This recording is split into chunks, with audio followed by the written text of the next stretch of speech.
Okay, let's take a look at one of the problems from quiz 2,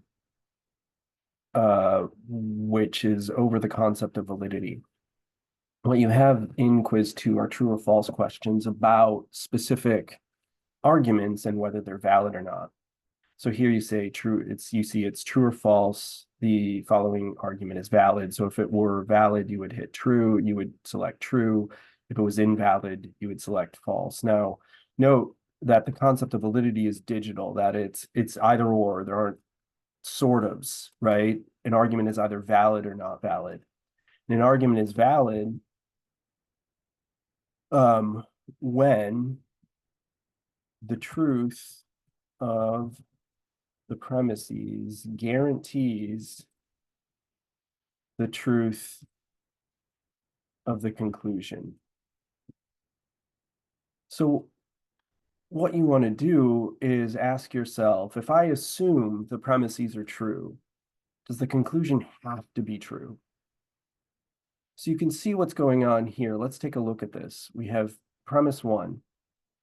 If the Democrats are going to stick with their middle-of-the-road platform, they won't excite voters.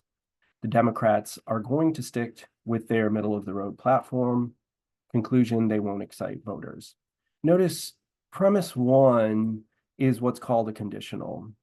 Conditionals have this kind of language. If, then, in English, we can drop the then, and it still forms a conditional. So it says, if this happens, then this thing after the comma will happen.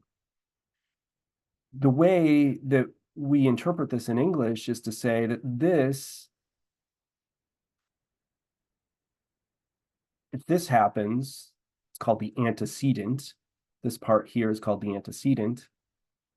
Then this part, the consequent, must also happen. That's what a conditional means. So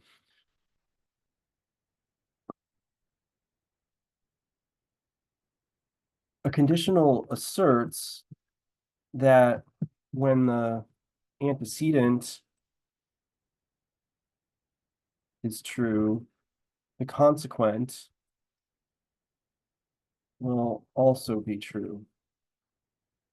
So that what you have in this argument is you have a conditional, and then premise 2 asserts the antecedent. What that means is if premise 1 and premise 2 are both true, then the conclusion must also be true. So this is a valid argument. In fact, it's so common a form that we have a name for it. This is called the argument form modus ponens. So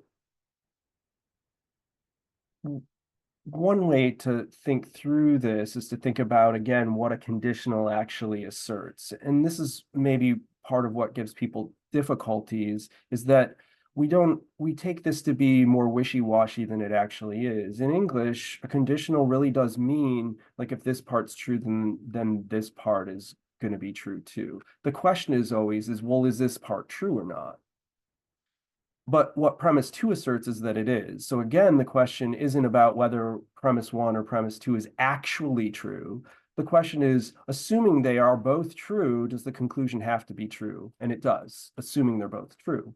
We're not asking at this point whether premise 1 or premise 2 is true. So why don't I stop here? That's a simple explanation of just validity, and then I'll make another video with more examples.